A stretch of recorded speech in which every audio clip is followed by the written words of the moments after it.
दोस्तों, मेरा नाम है कुमकुम बिनवाल। हमारे प्रधानमंत्री की बहुत सी नीतियों को लेकर, बहुत से फैसलों को लेकर, बहुत सी ऐसी विचारधाराओं को लेकर हो सकता है कि आप उनसे इत्तेफाक रखें ना रखें, लेकिन एक बात तो माननी पड़ेगी दोस्तों कि मोदी जी खाँटी राजनीतिज्ञ हैं। मतलब एक भारत के राजनेता को कैसे होना चाहिए, मोदी जी उसकी नब्ज को समझते हैं। राजनीति के ए से लेकर जेड तक सब कुछ उस बात के मर्म को समझते हैं।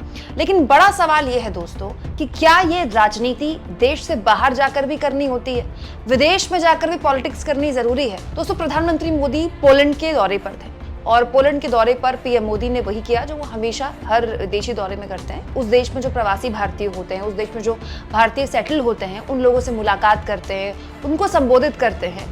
जहाँ कम्युनिटी बड़ी होती है वहाँ बाकायदा स्टेडियम बुक किए जाते हैं। जहाँ भारतीयों की कम्युनिटी कम होती है वहाँ कोई छोटा सा कम्युनिटी सेंटर या कोई ऑडिटोरियम बुक किया जाता है। पोलैंड में क्योंकि कम्युनिटी बहुत बड़ी नहीं है, अमेरिका या यूके की जैसी या ऑस्ट्रेलिया की जैसी, इसीलिए एक कार्यक्रम रखा गया जिसमें पोलैंड के अलग अलग हिस्सों से भारतीय मूल के लोगों को बुलाया गया। यहाँ वही हुआ जो हमेशा होता है, मोदी मोदी के नारे लगे, मोदी जी ने बड़ी बड़ी बातें कही, लेकिन कुछ बातों पर दोस्तों, कुछ बातों पर मुझे आपत्ति है। इसीलिए मैं इस सवाल को उठा रही हूँ कि विदेश में पॉलिटिक्स करना जरूरी था क्या। दोस्तों, प्रधानमंत्री मोदी हमारे देश में होते हैं तो हम उनसे सवाल पूछ सकते हैं। क्यों? क्योंकि वो हमारे प्रधानमंत्री हैं, हमने उनको चुना है। लेकिन जब प्रधानमंत्री विदेश में होते हैं तो ये प्रधानमंत्री को भी पता है, हमको भी पता है और पूरे देश को पता है कि वो देश के प्रधानमंत्री हैं। फिर वो देश का प्रतिनिधित्व कर रहे हैं, वो जो बात कह रहे हैं वो देश की बात कह रहे हैं और उसमें कोई पार्टी पॉलिटिक्स नहीं होनी चाहिए और आज तक होती भी नहीं थी। लेकिन प्रधानमंत्री बनने के बाद मोदी जी ने उस नियम को भी तोड़ दिया। दोस्तों, पोलैंड में प्रधानमंत्री मोदी ने कहा कि पोलैंड वो देश है जहां देश के दूसरे प्रधानमंत्रियों ने पहुंचने में दशकों लगा दिए और ये शुभ काम भी उन्हीं की किस्मत में था। किस्मत की वो दुहाई दे रहे थे, अपनी किस्मत की। साथ साथ में पीएम ने ये भी कहा कि भारत की नीति पहले ये थी कि सारे देशों से दूरी बनाओ, लेकिन अब ऐसा नहीं है। तो पीएम मोदी की इस बात पर कैसे किसी को आपत्ति हो सकती है, मैं आगे आपको बताऊंगी। पहले मोदी जी की बात सुनिए। पिछले एक हफ्ते से भारत के मीडिया में आप ही लोग छाए हुए हैं।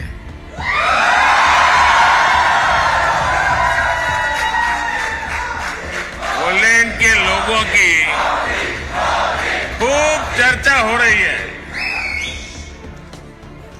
और पोलैंड के विषय में भी बहुत कुछ बताया जा रहा है।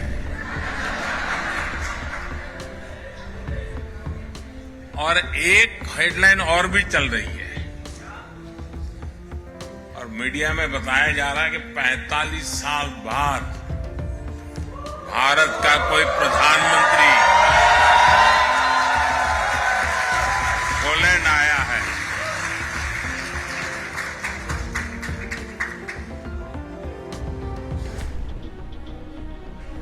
बहुत सारे अच्छे काम मेरे नसीब में ही हैं।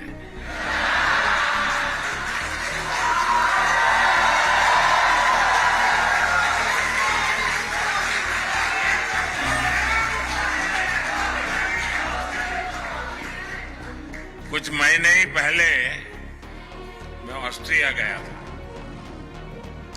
वहां भी 4 दशक बाद भारत का कोई प्रधानमंत्री वहां पहुंचा था।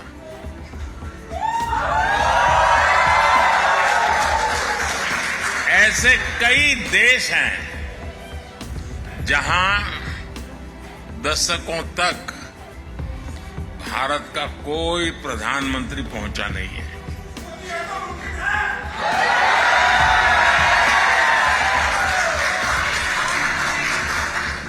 लेकिन अब परिस्थितियां दूसरी हैं।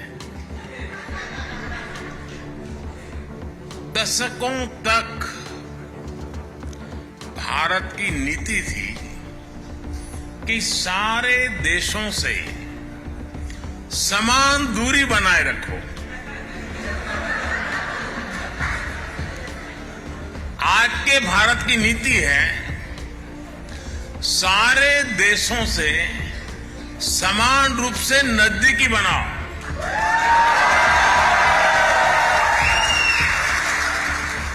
दोस्तों, एक बात सही है कि ऐसे कई मुल्क हैं जहां भारत के प्रधानमंत्री दशकों तक नहीं पहुंचे, जैसे मोदी जी ने खुद कहा ऑस्ट्रिया है, पोलैंड है, लेकिन उसकी अपनी अपनी वजह हुई है।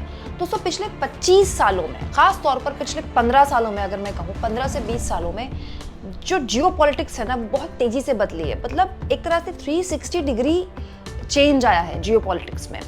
आज जो जियो पॉलिटिक्स है वो इस बात पर निर्भर करती है कि किस देश की इकोनॉमिक पावर कैसी है, और ये अपने आप में बहुत ही ज्यादा चेंजिंग है। मतलब वर्ल्ड पॉलिटिक्स में एक बहुत बड़ा बदलाव है। तो अगर किसी देश में भारत के प्रधानमंत्री 40 साल से नहीं गए या 20 साल से नहीं गए तो हो सकता है उसकी अपनी अपनी वजह रही हो, क्योंकि 40 साल पहले का भारत, 20 साल पहले का भारत और आज के भारत में बहुत फर्क है दोस्तों।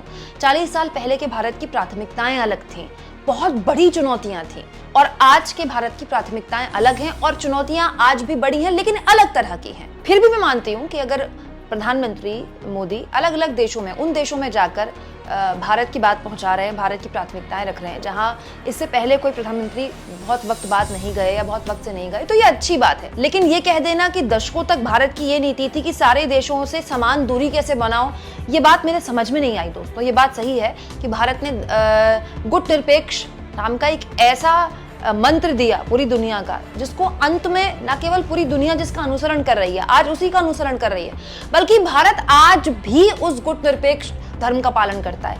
आज भी भारत उस गुट निरपेक्ष धर्म के तहत रूस के साथ भी दोस्ती करता है, यूक्रेन के साथ भी दोस्ती करता है। तो क्या प्रधानमंत्री उस गुट निरपेक्ष नीति पर उंगली उठा रहे हैं जिस पर उनकी खुद की सरकार अमल कर रही है? और अगर नहीं दोस्तों तो आप बताइए ऐसा कैसे हो सकता है? भारत के कौन से ऐसे प्रधानमंत्री हैं जो चाहेंगे कि सारे देशों से समान दूरी बनाओ?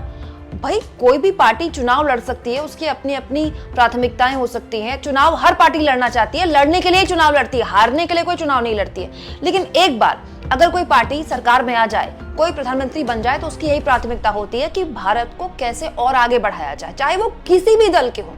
प्रधानमंत्री ऐसा बोलकर खुद अटल बिहारी वाजपेयी की एक बहुत ही बढ़िया, अच्छी और सफल सरकार पर उंगली उठा रहे हैं। क्या प्रधानमंत्री ये कह रहे हैं कि अटल बिहारी वाजपेयी के दौर में भी यही नीति थी कि कैसे दूसरे देशों से समान दूरी बनाई जाए? मतलब कम से कम विदेश नीति के मामले में तो विदेश में जाके तो पीएम मोदी को ऐसी बात नहीं करनी चाहिए थी। दोस्तों इसके बाद प्रधानमंत्री ने वो बात बोली जिसको लेकर न केवल भारत में बोलते हैं बल्कि विदेश में ही बोलते हैं, भारत की इकोनॉमी को लेकर। उस पर भी मैं बात करूंगी, लेकिन पहले आप सुनिए भारत की इकोनॉमिक स्टोरी पर पीएम पोलैंड में भारतीय मूल के लोगों को क्या बता रहे थे। आज दुनिया की हर एजेंसी, हर संस्था भारत के शानदार फ्यूचर की भविष्यवाणी कर रही है। और ये एस्ट्रोलॉजर नहीं है, ये आंकड़ों के हिसाब से हिसाब लगाते हैं, जमीनी हकीकतों के आधार पर हिसाब लगाते हैं। अब भारत दुनिया की तीसरी बड़ी इकोनॉमी बनने से ज्यादा दूर नहीं है।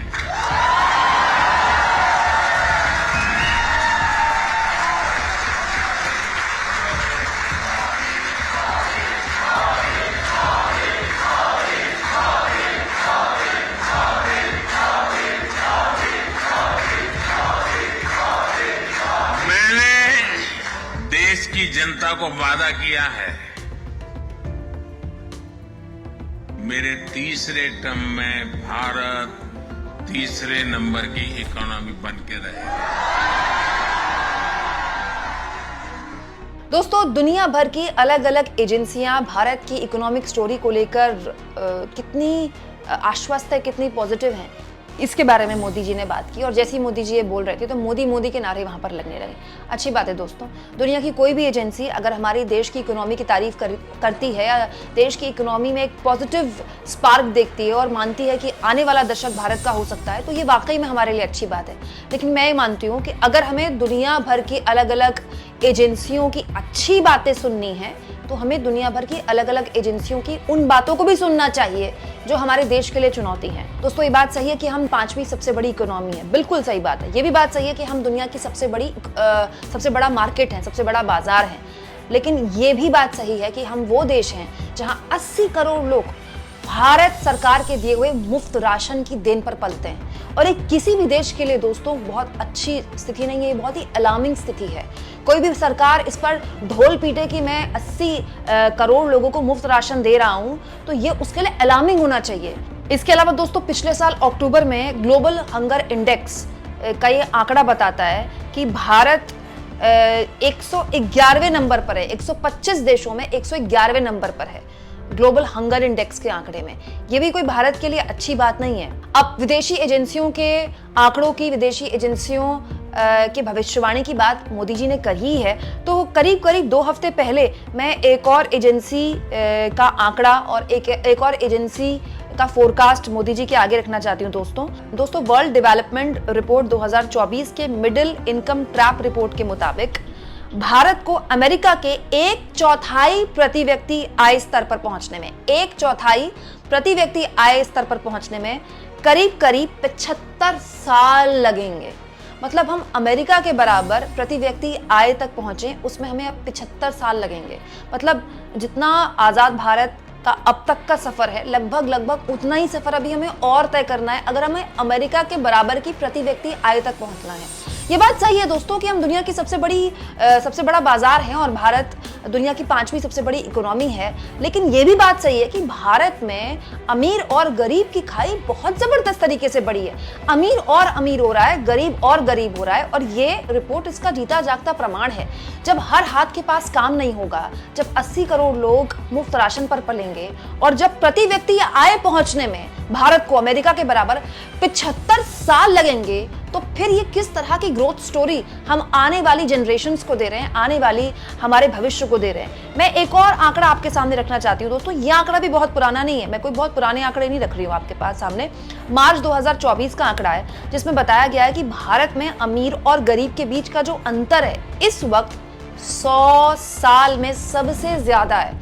और ये भारत के साथ नहीं है, ऐसी बहुत सी डेवलपिंग इकोनॉमी है जहां इस तरह की दिक्कतें आ रही हैं। के शेप ग्रोथ हो रही है, मतलब जिसकी झोली भर रही है वो भरी जा रही है, और जिसकी झोली खाली है उसकी झोली खाली है। ये जो इकोनॉमिक असमानता है, आर्थिक असमानता है, ये बहुत खतरनाक है दोस्तों। तो ये बात सही है कि भारत के प्रधानमंत्री विदेश में जाते हैं, विदेश में जाकर भारत की ग्रोथ स्टोरी की चर्चा करते हैं, तो हमें अच्छा लगता है। लेकिन भारत के प्रधानमंत्री को क्या इस बात का इल्म है कि दुनिया भर की अलग अलग एजेंसियां भारत को लेकर कुछ अलार्मिंग रिपोर्ट्स भी बता रही हैं? क्या वो भारत की सरकार की प्राथमिकता है?